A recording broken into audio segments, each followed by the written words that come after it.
Another month is here and so is the promise of fresh new Korean boys' love dramas.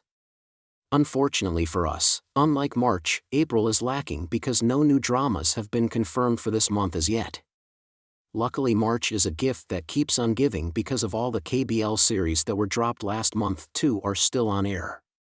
So if you haven't gotten around to watching them, then this is for you.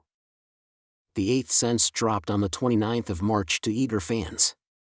In it, Ji-hyun is a freshman at a university in Seoul.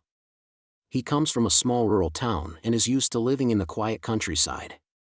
He struggles to form meaningful relationships, and moving to the busy South Korean capital has left him feeling disorientated and confused.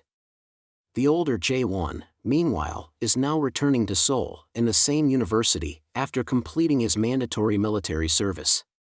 The duo starts to develop a mutual curiosity about one another.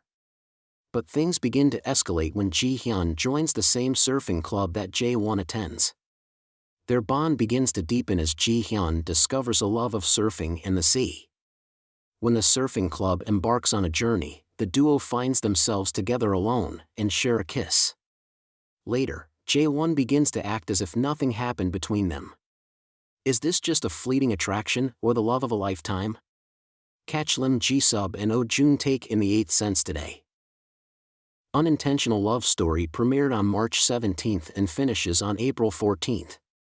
In it, even though he was innocent of any wrongdoing, Ji Won-young was suspended from his job after his superior was removed from office due to a corruption scandal.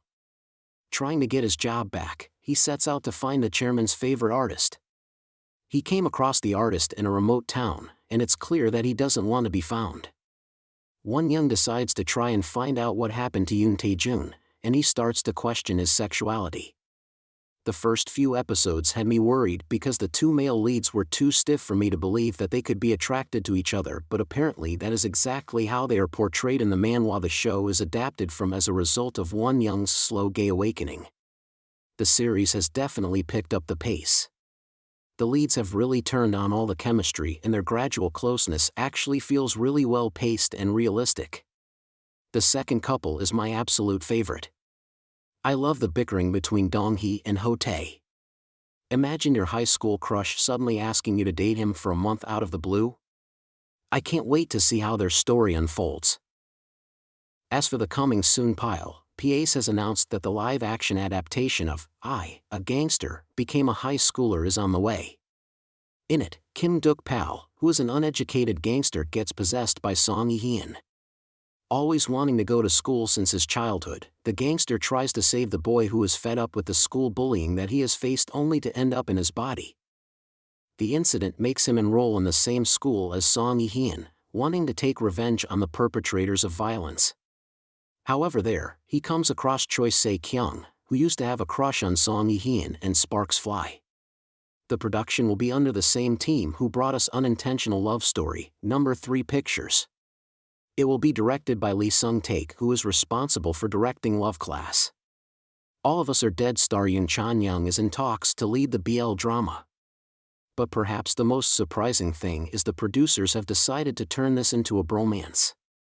I don't understand why they would want to ruin popular BL manhwas by turning them into bromance when there are so many straight ones out there to adapt. We know the BL industry in South Korea is not well established or popular since South Korea is a conservative country, but for crying out loud, don't adapt BL stories if you don't want to. In other news, Studio Winsome officially introduced Cho Han-jaeol and Cho Hyun-min as the main actors in Love Mate. An office push and pull romance between a tough ironclad man who doesn't believe in love and a straightforward man who is sincere in love. It depicts the story of team leader Seo I-jun and new employee Jong Ha-ram, who are entangled in their first meeting, falling for each other and learning about true love. The director is So Jun-moon, who also directed My Sweet Dear and Follow the Wind. Happy Merry Ending is not far behind. It's already been sent to the Korean Media Rating Board for review. Lee Dong-won, Byun Song-tae, Kim Kyu-jong, and Shin Myung-sung make up the cast. This is yet another manhwa adaptation. It depicts the heartwarming story of the two protagonists at the wedding hall, Sung Joon, who works part-time as a wedding singer, and Jae-yeon, who works part-time as a wedding host, strangely met more often and ended up getting closer through music. Since all these are still being cooked at the moment, here are some delicious ready-made KBL series that have recently finished airing. Of course, at number 1 for me, is Our Dating Sim. This BL is too good. But first let's get into the synopsis. The show follows the story of two high school friends, Lee Won, played by Lee Jong-hyuk, and Shin Ki-tae, played by Lee Sung-yu. After Lee Won confesses his feelings to his friend, Ki-tae reacts unfavorably after the latter is stunned by the sudden confession. Now, 7 years later, Lee Won is trying to navigate the job market and finds himself being recruited by the company where Shin Ki-tae works at. Will this forced proximity bring back Lee Won's underlying emotions, or is there something that Ki-tae had been waiting to tell Lee Won all along? The last 2 episodes aired on the 30th of March, 2023. This series is a well-paced happy place full of sweet and fluffy things. And you know what? No one should blame a short runtime for a terrible show, because Our Dating Sim has done everything right with its short 15-minute EP runtime. Clear focus, dramatic start, quick build, and then a slide into the conclusion. Perfection. The acting is so natural. Ki-tae is straightforward but also somewhat shy, but the way he is flirting and making Won blush. Please, I want him for myself. Won is extremely shy but is eating up all of Ki-tae's advances like a pro. Highly recommended. Another gem is Shoulder to Cry On, ended on the 29th of March. A Shoulder to Cry On is a work that depicts the story of Lee De-il, who dreams of becoming an archery master, who encounters Jo Tae-hyun, who hides his feelings because of past wounds, and their blooming romance that walks the line between love and hate. This KBL stars not one but 2 K-pop idols in the main roles, with Jaehan and Yecheon from the boy group Omega X. The drama started off with a big bang and fans came in their numbers. Except for the ending that didn't make much sense, this was a beautiful show. I wish they could have been more clearer that they were in a relationship, and, oh my god, that time skip was awful. I wanted to throttle Taehyun in the beginning. The cast was good though and were believable most of the time. If you are a big fan of ASTCO, then don't miss the making of A Shoulder to Cry On April 7th to 8th on Gaga Olala.